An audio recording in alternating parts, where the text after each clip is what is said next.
So I just rolled out of bed, just had about 12 hours solid sleep, went to bed about 8 o'clock, got up about, I think it's just after 8 o'clock now, solid 12 hours sleep, just boom! When you eat enough carbohydrates, your body produces enough serotonin, which we go to melatonin, which helps us sleep. Sleep is critical if you want to regenerate, feel well, achieve your weight loss goals. Trying to achieve your weight loss goals without getting enough sleep is like trying to build a house without any walls. You know, it's not really going to happen, is it? Not really going to happen. So I had my litre of water, start my breakfast. You can see that. That's how many bananas I'm going to be eating today. They don't go spotty. They don't go spotty, but they just start to break off. Like if you see, they come off really easily like that. So they're a Thai variety. They're called the Guay Hom. It's a really good banana. My favourite banana in the world, really. Well, one of my favourites, because there's so many different banana varieties out there. They're all pretty damn good, but the Guay Hom, definitely a favourite. So question of the day, Harley, what's the deal with glycogen? Glycogen is what we call, in the medical world, stored glucose in the muscle, the livers, and the blood. That's where we store our glucose, muscle, livers, blood. Stored glucose called glycogen.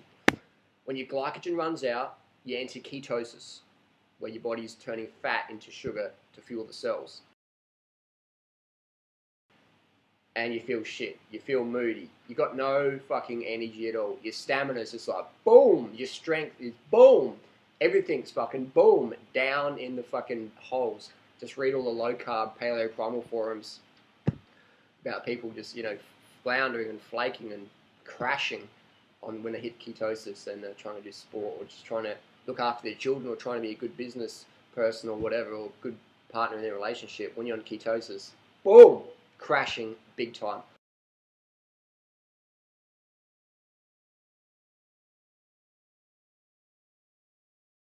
But so why do people promote this ketosis scam, Dr. Atkins fad? Why do people promote it? Well, there's this whole misbelief that if you don't burn all your glycogen, you can't start burning fat. That's their whole premise, is if you want to get lean, you got to eat no carbohydrates and just be in ketosis all the time. And if you've got any glycogen excess and you don't burn it off, it's going to get stored as fat. I'll tell you what, I've been vegan for coming up 11 years now. High carb vegan, overeating every single fucking meal on carbohydrates. Keeping my fat low, overeating on carbohydrates every single meal. First, it used to be rice and oats and barley and corn and amaranth and quinoa and millet, potatoes, yams, things like that. And then it's become fruit, simple, sugary, high fructose fruits like bananas, dates, mangoes, jackfruit, champadak, gramachama, mangoes, grapes, melons, oranges, citrus, sugary, sugar-filled, glucose-rich, fructose-rich fruits. Every meal, overeating, according to the gurus, durianrider eats too much fruit and he's going to put on a lot of weight. But reality is, if it made you fat, I'd be fat. Freddie would be fat. We hardly train at all. Yeah, we're fit. We're very, very fit. But we don't do much training. We just eat healthy, get lots of sleep, and we love to live the adventure lifestyle. Simple as that. So, in theory, if the paleo low-carb primal hacks were correct, then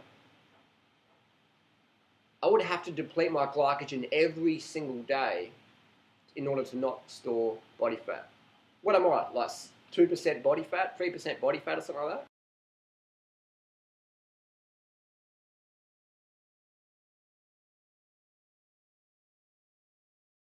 The question I got asked today was, do my glycogen stores have to be depleted, otherwise I'm going to store fat?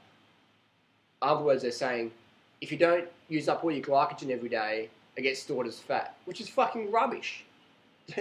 The last time I depleted my glycogen, let me think. Last time I fucking hit the wall, last time I felt really shit and entered ketosis.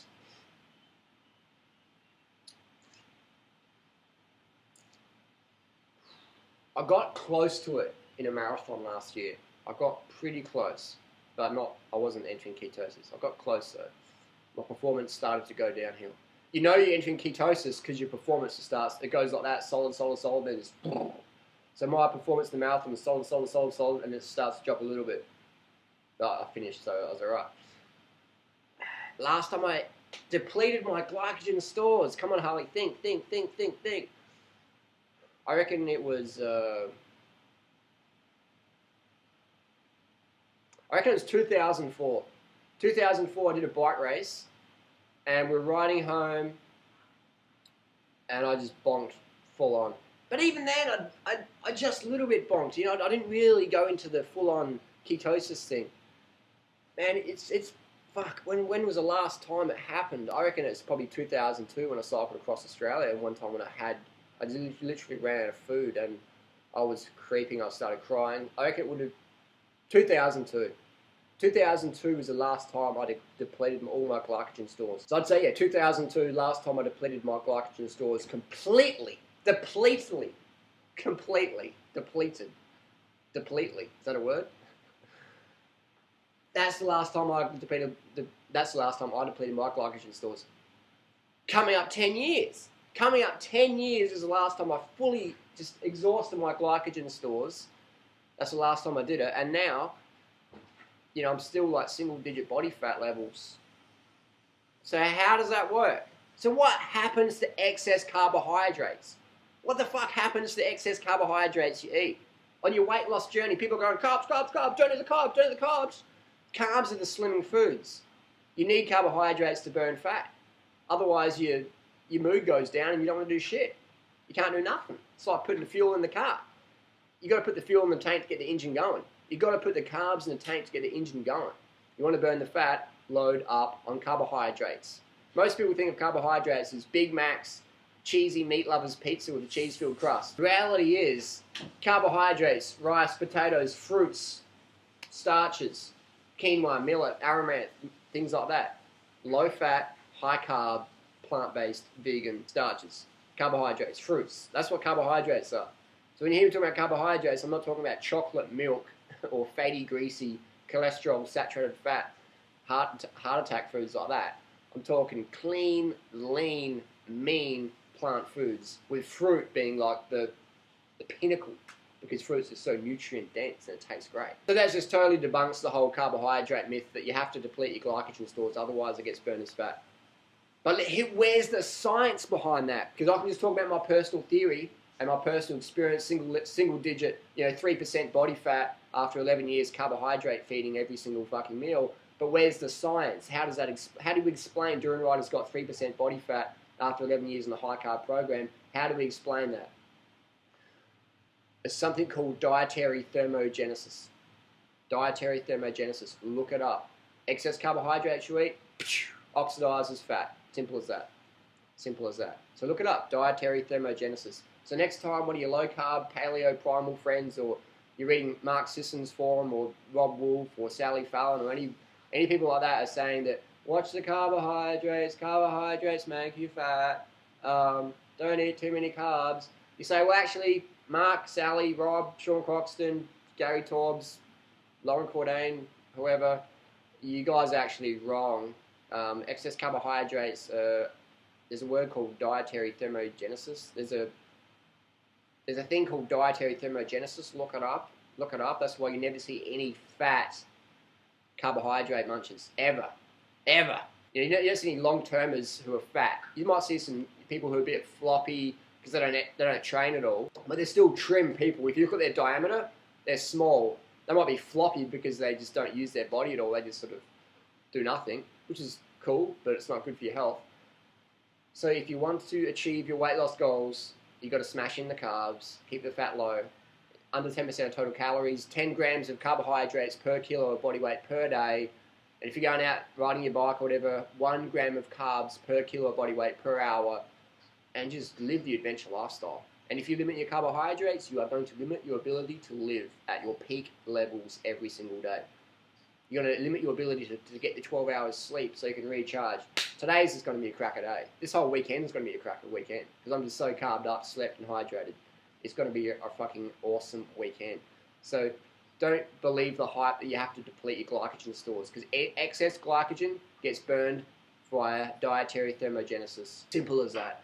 And the reality is that, if if I had to burn my glycogen stores every single day, if I had to bonk, when you run out of glycogen, it's called bonking or hitting the wall. And you go to a marathon, and go to the 20-mile mark. So ride your bike to the start, watch everyone's faces, everyone's happy and chirpy, and then ride your bike to the 30-mile mark, the loop, cut across, whatever. Just sit down there and wait. Just watch. Watch for the fastest runners to come through.